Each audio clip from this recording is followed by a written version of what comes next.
Assalamualaikum warahmatullahi wabarakatuh. Apa kabar teman-teman? Selamat datang di channel ini.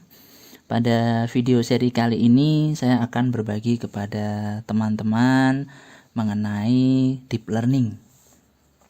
Saya akan berusaha ya menjelaskan sesederhana mungkin konsep-konsep yang ada pada deep learning.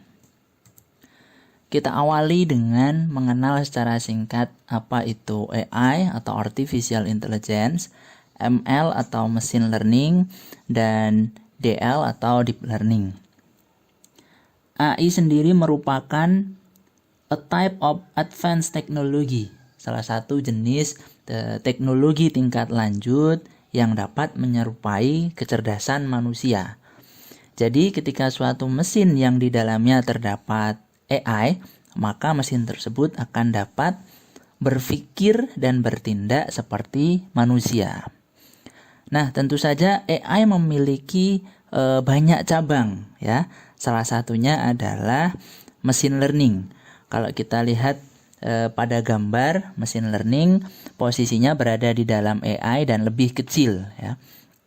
Adapun definisi dari machine learning adalah a subset of AI that learns ya, cabang dari AI yang mempelajari pola-pola dengan cara menganalisis a large amount of data atau data dalam jumlah besar ya.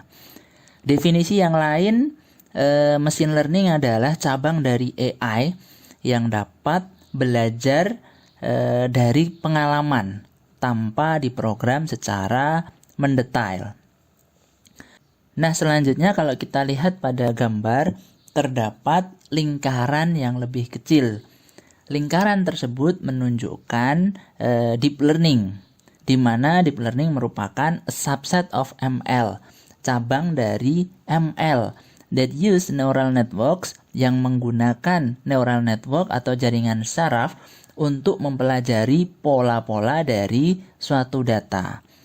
Nah, deep learning inilah yang menjadi cabang dari machine learning, di mana dia membutuhkan a large amount of data atau data dalam jumlah besar. Dari sini rekan-rekan sudah dapat memahami apa itu AI, apa itu ML yang merupakan cabang dari AI, dan apa itu deep learning yang merupakan cabang dari machine learning. Selanjutnya saya mencoba merangkum secara singkat mengenai perbedaan machine learning dan deep learning. Yang pertama, deep learning yang merupakan cabang dari ML memiliki cara kerja yang terinspirasi dari human brain atau cara kerja otak manusia. Nah, tentu saja ada cabang-cabang yang lain dari machine learning dengan cara kerja atau konsep yang berbeda. Sementara deep learning ini dia menggunakan konsep atau cara kerja dari otak manusia. Selanjutnya, pada machine learning, proses ekstraksi fitur pada gambar misal, kita masih membutuhkan teknik pengolahan tersendiri di luar dari metode machine learning yang digunakan. Hal tersebut berbeda ketika kita menggunakan deep learning ya. Proses ekstraksi fitur sudah termasuk dalam pembelajaran yang dilakukan oleh deep learning. Kemudian yang ketiga, deep learning membutuhkan jumlah data yang cukup besar. Tadi juga sudah disinggung ya. Kalau kita lihat dari statement tersebut, metode-metode machine learning yang lain sangat memungkinkan jika kita gunakan meskipun dengan jumlah data yang kecil. Sementara untuk deep learning kita harus menyiapkan data dalam jumlah yang lebih besar.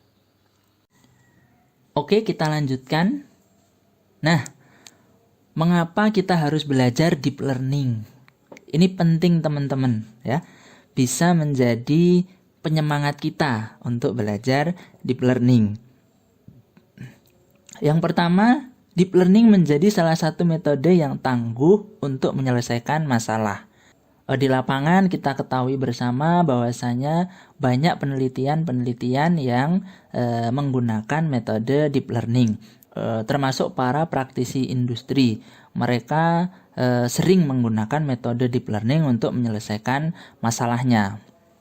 Selain itu, terdapat masalah-masalah yang tidak bisa diselesaikan menggunakan metode machine learning, sehingga dibutuhkan metode deep learning untuk menyelesaikan permasalahan tersebut. Kemudian alasan yang kedua, deep learning mengurangi peran manusia dalam proses pembelajarannya. Tentu saja berbeda ketika kita menggunakan deep learning. Ada tahap yang tidak perlu kita lakukan. Sementara pada machine learning, kita perlu melakukan proses atau tahap tersebut. Oke teman-teman, selanjutnya kita akan lihat contoh pemanfaatan dari deep learning. Yang pertama, kita sudah kenal dengan Google Translate. Google Translate sendiri, dia dapat menerjemahkan dari satu bahasa ke bahasa yang lain, tentu saja dengan menggunakan salah satu dari metode deep learning. Kemudian yang kedua yang sedang tren yaitu ChatGPT. ChatGPT juga salah satu aplikasi yang menggunakan metode deep learning untuk memahami chat yang kita kirimkan dan memberikan balasan dari chat tersebut. Selanjutnya adalah ada old photo restoration, atau ketika kita punya foto yang sudah jelek atau foto yang kurang baik kualitasnya, kemudian kita ingin memperbaiki foto tersebut, di mana yang foto yang sebelumnya ada noise-nya, dengan menggunakan metode deep learning, foto tersebut dapat menjadi lebih baik. Noise-noise yang sebelumnya ada menjadi tidak ada. Kemudian tentu saja ada contoh-contoh yang lain dari pemanfaatan metode deep learning. Rekan-rekan dapat mencoba mencari lebih lanjut pada berbagai media yang tersedia. Oke teman-teman, kita lanjutkan dengan mengenal deep learning lebih dalam. Deep learning juga dikenal dengan istilah yang lain, yaitu neural network atau disingkat NN. Ada juga yang menyebutnya dengan artificial neural network atau ANN.